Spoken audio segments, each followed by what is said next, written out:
Ang Pasko ay hindi isang petsa lamang sa kalendaryo. Ito ay isang diwa na nag-usbong mahigit 2,000 taon na ang nakakalipas. Sa pagsilang ng Panginoong Hesus, ang daigdig ay muling nabuhay sa liwanag, sa kapayapaan at sa pag-asa. Subalit ang ating kasaysayan ay patuloy na natitigib ng trahedya. Isang trahedya na dulot ng malabis na hangarin ng tao sa kapangyarihan, kayamanan at katanyagan. Kaya nariyan ang mga digmaan, ang mga kalamidad at ang pang-aapi ng tao sa kanyang kapwa. Sa muling pagsapit ng araw ng Pasko, sana ay muling mabuhay sa ating kaisipan na ang Pasko ay si Jesus. At si Jesus ay pag-ibig. Pag-ibig sa Diyos at pag-ibig sa ating kapwa. Ang pagmamahal at pagmamalasakit sa ating kapwa ay hindi lamang sa araw ng Pasko. Ito ay isang diwa na panghabang panahon. Kaya sana ay isa puso natin.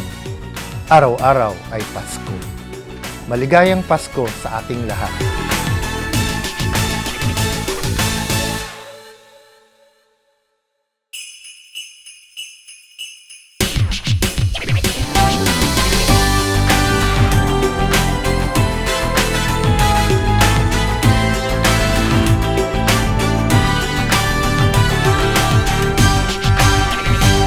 Kompleto ang saya kapag nagsama-sama. Kaibigan, kasintahan, barkada at pamilya. May nagbibigayan, may nagpapatawaran. Sa araw ng Pasko, may pagbabago. Sagana ang handaan at may awitan.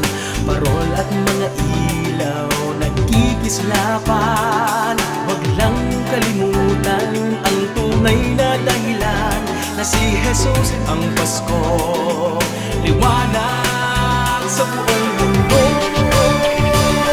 Laging araw-araw ay Pasko, pag-ibig ang ituro sa buong mundo.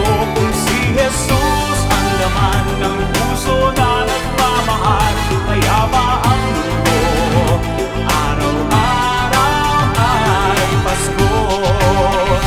ang mayaman umabot sa kapuspalan, dalangin ng ulilay, tiyak matutupad si Jesus ang Pasko, at inay pagliligtas sama-sama tayo.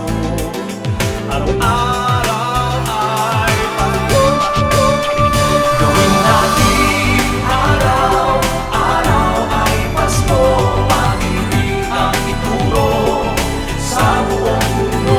Kung si Jesus ang laman ng puso na nagmamahal, payapa ang mundo.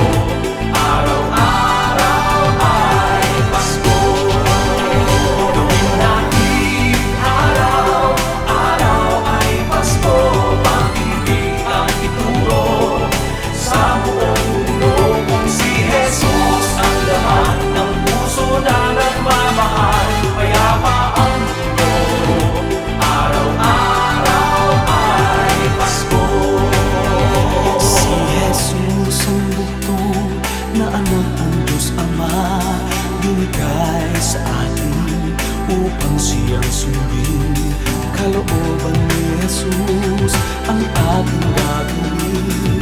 Siya ang pag-ibig, ibahagi sa kay